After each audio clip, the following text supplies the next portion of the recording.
Imagina a seguinte situação: um grupo de 10 amigos naufraga em uma ilha deserta completamente isolada do resto do mundo. Por sorte, essa ilha tem recursos, tem água, tem frutas, tem madeira. Para organizar a vida ali, eles decidem dividir as tarefas. Um pesca, o outro constrói abrigos, o outro coleta frutas, e para facilitar as trocas, eles decidem usar conchas coloridas que encontraram na praia como dinheiro. Eles estabelecem que existem 1000 conchas circulando naquela economia.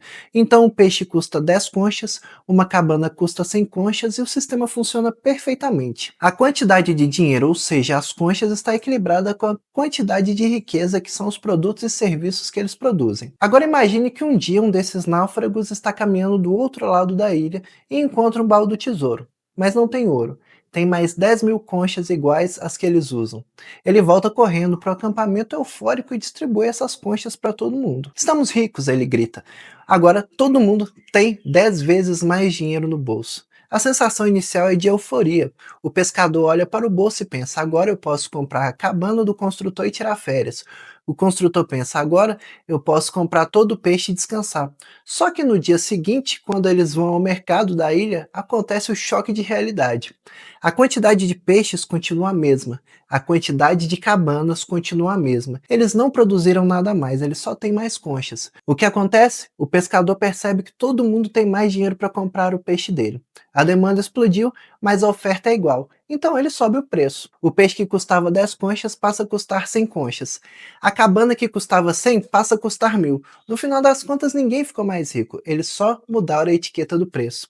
A riqueza real da ilha não mudou, apenas a inflação explodiu. Essa história parece boba, mas escreve exatamente o que acontece com o Brasil e com a sua vida financeira. E a primeira lição que você precisa gravar hoje é: dinheiro não é riqueza, dinheiro é apenas um meio de troca, riqueza é o que você produz. Hoje eu vou te explicar como essa máquina funciona na vida real, quem é o náufrago que imprime dinheiro, como eles tentam consertar essa bagunça e, mais importante, como você pode parar de ser vítima desse sistema e começar a usar as regras do jogo a seu favor. Trazendo para nossa realidade, aquela ilha é o Brasil. As conchas são o real, e o aumento dos preços das cabanas e dos peixes é o que chamamos de inflação, que é medido pelo IPCA. Muita gente acha que a inflação é culpa do dono do supermercado que é ganancioso, mas na maioria das vezes a culpa é do desequilíbrio entre a quantidade de dinheiro que as pessoas têm para gastar e a quantidade de produtos disponíveis. Lembra quando eu falei dos anos 90 na última aula? Quando o real surgiu, a economia estava equilibrada. Com 100 reais, você fazia a festa.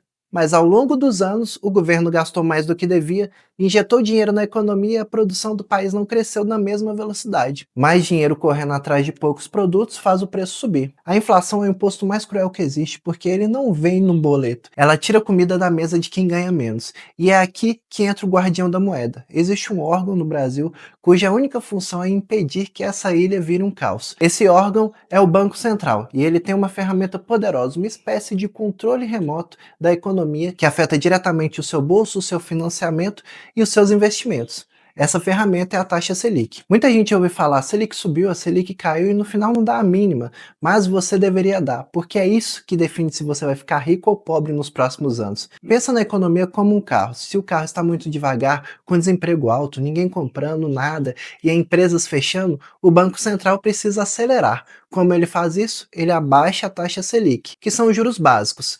Quando os juros caem, duas coisas acontecem. Primeiro, o crédito fica mais barato. Financiar um carro, uma casa ou parcelar no cartão fica suave. As pessoas se sentem encorajadas a gastar. Segundo, deixar o dinheiro parado no banco rende pouco. A poupança paga uma miséria, então quem tem dinheiro é forçado a tirar o dinheiro do banco e investir na economia real. Abrir empresas, construir prédios, comprar máquinas. Isso gera emprego, gera renda e o carro acelera. Mas se acelerar demais, o que acontece? A gente volta para o problema da ilha. Todo mundo querendo comprar, muito dinheiro circulando e a indústria não dá conta de produzir. O preço dispara e a inflação volta. Aí o Banco Central precisa pisar no freio, ele sobe a Selic. Juros altos encarecem o crédito. Ninguém financia nada. As pessoas param de comprar e ao mesmo tempo o investimento em renda fixa fica uma delícia. Você ganha 1% ao mês sem fazer nada, com segurança. O investidor tira o dinheiro da empresa e bota no título público. A economia esfria, a inflação cai e a vida econômica do Brasil é essa eterna gangorra. Acelera, freia. E se você não souber em que momento a gente está, você é atropelado. Agora que você entendeu os juros, a famosa Selic, precisamos falar de outra perna que sustenta a economia, ou que derruba ela, a política fiscal. Basicamente é como o governo gasta o dinheiro que arrecada de nós. Imagine que o governo é uma grande família. Ele tem uma renda que são os impostos que eu e você pagamos e ele tem despesas. Saúde, educação, salário de políticos, obras. A regra de ouro que vale tanto para sua casa quanto para o Brasil é: você não pode gastar mais do que você ganha para sempre. Só que diferente da casa, quando o governo gasta mais do que arrecada, ele tem um poder perigoso. Ele pode fazer duas coisas para cobrir o rombo. Primeiro, ele pode aumentar o imposto, só que isso tira dinheiro das empresas e das pessoas, a economia trava e o desemprego sobe. Segundo, ele pode endividar ou, no pior dos casos, imprimir dinheiro. Lembra da ilha? Se o governo injeta dinheiro na economia para pagar contas sem ter produzido riqueza, a gente volta para o problema inicial, a inflação. Então, muitas vezes, o Banco Central está lá tentando segurar a inflação, subindo os juros, pisando no freio, mas o governo está gastando desenfreadamente, pisando no acelerador. O resultado é um carro que derrapa gastando muito combustível e não sai do lugar. É o que chamamos de voo de galinha. O país cresce um pouquinho e cai logo depois. E por que os governos fazem isso? Por que eles gastam nosso dinheiro tão mal? Aqui entra a parte mais triste de como a economia funciona: o ciclo político. Na economia, as soluções reais demoram. Construir uma ferrovia para baratear o frete demora 10 anos.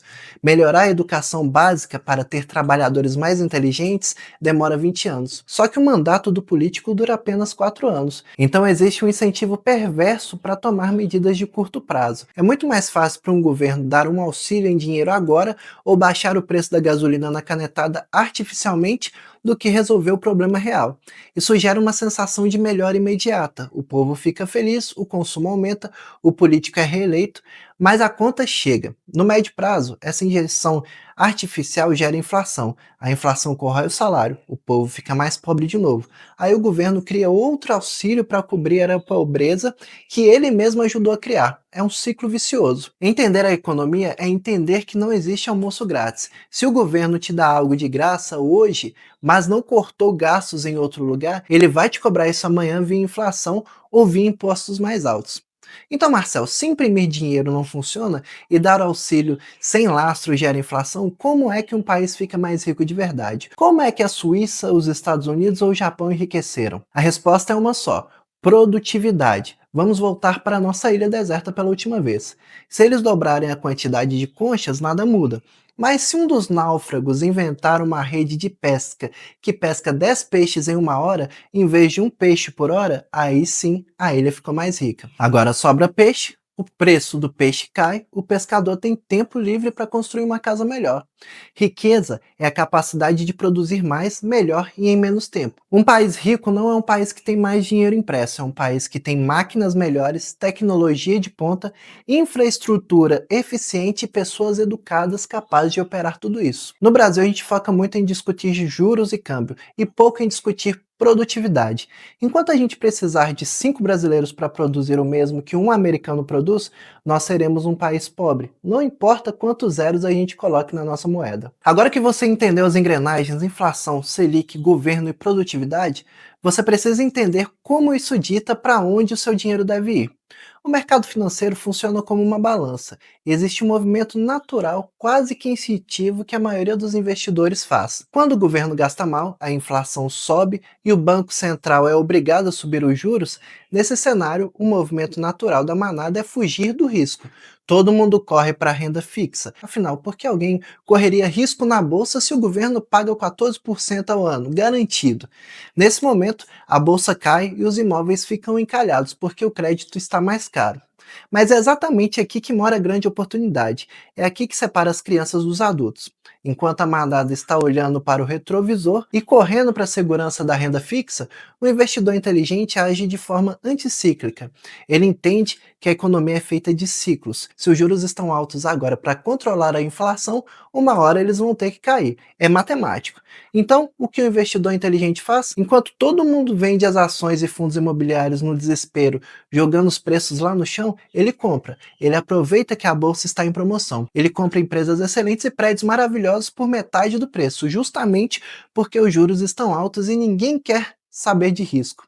Ele planta na tempestade porque ele sabe que quando o ciclo virar, e o ciclo sempre vira quando os juros caírem e a manada voltar correndo para a bolsa, achando que tudo está lindo, ele vai estar bem posicionado. Ele comprou na baixa e vai surfar na alta. Mas você precisa entender que esse movimento envolve riscos. Então o interessante é estudar, avaliar e não destinar todo o seu dinheiro a isso, mas sim uma parcela segura. Lembrando que isso aqui não é uma indicação de investimento. Entender a economia serve para isso, para você ter frieza de fazer o oposto da multidão. Quando a TV disser que a bolsa acabou e o Brasil quebrou, talvez seja a melhor hora de comprar. E quando o Uber te dá uma dica de ação porque a bolsa não para de subir, talvez seja a melhor hora de ser cauteloso. Isso nos leva ao ponto final e mais importante. O que é investir de verdade? Muita gente acha que investir na bolsa é comprar um bilhete de loteria e torcer para ele subir. Não é. Investir é financiar a produtividade. Lembra do pescador da ilha que inventou a rede de pesca para pegar 10 peixes de uma vez? Aquela rede é a tecnologia, é a produtividade. Quando você compra uma ação em uma empresa, você está dando dinheiro para ela construir essa rede. Você está se tornando sócio da capacidade daquela empresa de gerar riqueza real, de resolver problemas da sociedade de forma eficiente. E é aqui que entra o empreendedorismo. O empreendedor é a figura que olha para a ilha, vê que está faltando peixe, e em vez de esperar o governo mandar o auxílio peixe, ele vai lá e constrói um barco. Nenhum país cresce, nenhuma carteira de investimento cresce de verdade no longo prazo sem empreendedorismo. Seja você empreendendo e criando o seu negócio, ou seja você tirando dinheiro do seu bolso para financiar o negócio de outros através de compra de ações. No final do dia, a economia só cresce se a gente produz mais valor. O resto, dinheiro impresso, juros, câmbios, são apenas ferramentas para facilitar esse tipo de troca, mas riqueza vem do trabalho inteligente. Então pare de olhar para a economia como um bicho de 7 cabeças ou como culpa exclusiva do político de estimação. A economia é um organismo vivo, ela reage a incentivos. Se você quer ter sucesso financeiro, você precisa ler esses sinais, saber a hora de se proteger na renda fixa, saber a hora de tomar risco e investir nas empresas que geram produtividade. E principalmente saber que a sua maior fonte de riqueza não é a taxa Selic, é a sua capacidade de produzir, empreender e investir. Se você quer aprender a posicionar o seu dinheiro seguindo esses ciclos, para não ser pego de surpresa quando a maré virar, assiste essa playlist aqui. Nela eu organizei um curso de investimentos para iniciantes. Dá uma olhada nos links da descrição também, você vai gostar. Se inscreve no canal, compartilha com os amigos, muito obrigado por tudo e falou!